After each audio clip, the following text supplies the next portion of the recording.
नमस्कार, भारत लाइव देख रहे हैं आप। जैसा कि आप सभी जानते हैं कि भारतीय जनता पार्टी का हार्ट कहा जाता है आरएसएस, और आरएसएस पर कोई उंगली उठाए तो भारतीय जनता पार्टी को बर्दाश्त नहीं है। अब इस पूरे मामले में बिहार में जो कुछ भी हुआ और जिस तरह से आतंकी पकड़े गए, एक संगठन की तुलना आरएसएस से की गई, उसके बाद से भारतीय जनता पार्टी में काफी उबाल है।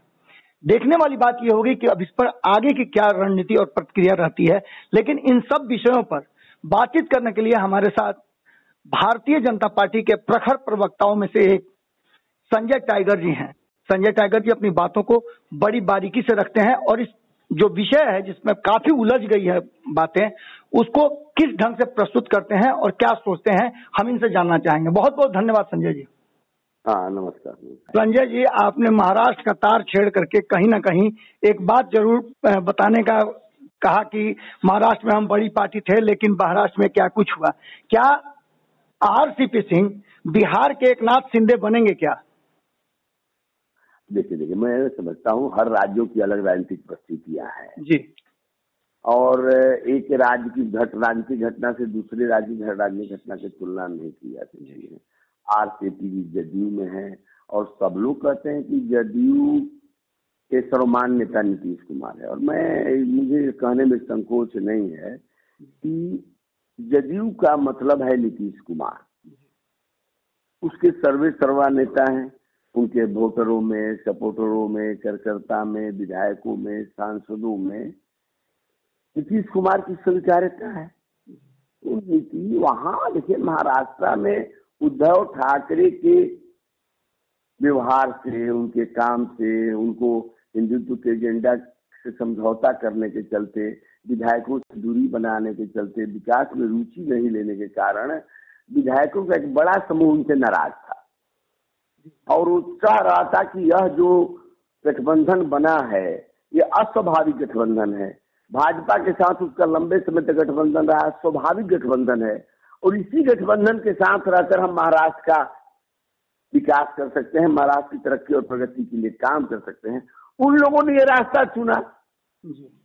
तो एक बात तो लगभग स्पष्ट आपने कर दिया कि आरसीपी सिंह पर भारतीय जनता पार्टी का कोई छत्र छाया नहीं है और बिहार में सब कुछ ठीक ठाक है। आप एक बात समझना पड़ेगा कि हम अलग अलग घटक दल हैं। मैंने पहले भी कहा, वो जदयू का अंदरूनी मामला है कि आरसीपी सिंह को कौन जिम्मेवारी देगी। उनको राष्ट्रीय अध्यक्ष बनाया था तो बीजेपी ने कहा था क्या? उनको दो बार राज्यसभा भेजा तो बीजेपी ने कहा था क्या? उनको मंत्रिमंडल में अपने टीम से शामिल कराया अपने कोटे से तो बीजेपी ने कहा था क्या? देखिए, सहयोगी दलों में एक आम सहमति है कि अगर बीजेपी से कौन मंत्री बनेगा, ठीक है कि मुख्यमंत्री का अधिकार होता है राज्य में, केंद्र में प्रधानमंत्री का विशेष अधिकार है कौन मंत्री बने न बने, लेकिन एक व्यवहारिक पक्ष ये है कि बीजेपी के कोटे से कौन बनेगा ये बीजेपी तय करती है। जदयू के कोटे से कौन मंत्री बनेगा ये जदयू तय करती है। जदयू ने उनको मंत्री के लिए अनुशंसा किया, नरेंद्र मोदी जी ने उनको केंद्र में मंत्री बनाया, तो उसमें हमारा क्या?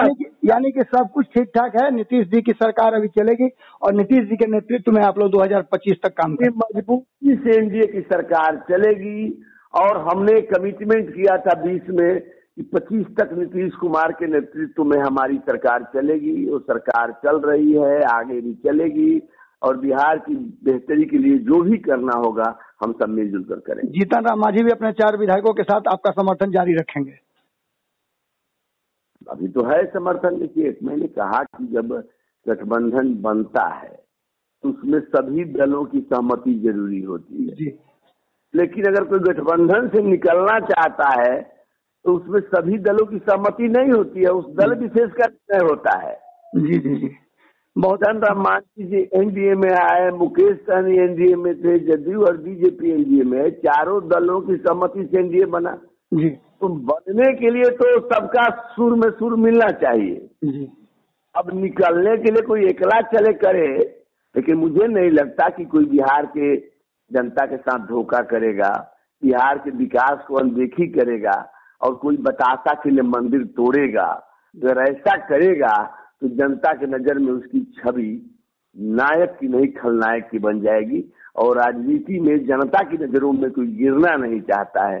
यह गठबंधन बिहार की आशाओं और अपेक्षाओं के अनुरूप है, लोगों की उम्मीदों के अनुरूप काम कर रहा है और बिहार की जनता यह चाह रही है कि गठबंधन बना रहे और इसी तरह बिहार के तरक्की और प्रगति के लिए काम करता रहे। जनता का आशीर्वाद इस गठबंधन के साथ है। चलिए, बहुत बहुत धन्यवाद आपका। आपका बहुत बहुत धन्यवाद। अगर ये वीडियो पसंद आई और वह बिहार के राजनीति और बिहारियत से सरोकार रखेनी तो सब्सक्राइब बटन दबा के चैनल के सब्सक्राइब कर ली। ओजे एगो घंटी बा, ओकरा बटन दबा देला से कुल सटीक और मारक खबर रुआ मुफ्त में मिल जाई। अगर रुआ पत्रकारिता के हमनी के नया प्रयोग में सहयोग कर चाहतानी तो ज्वाइन बटन दबा दी।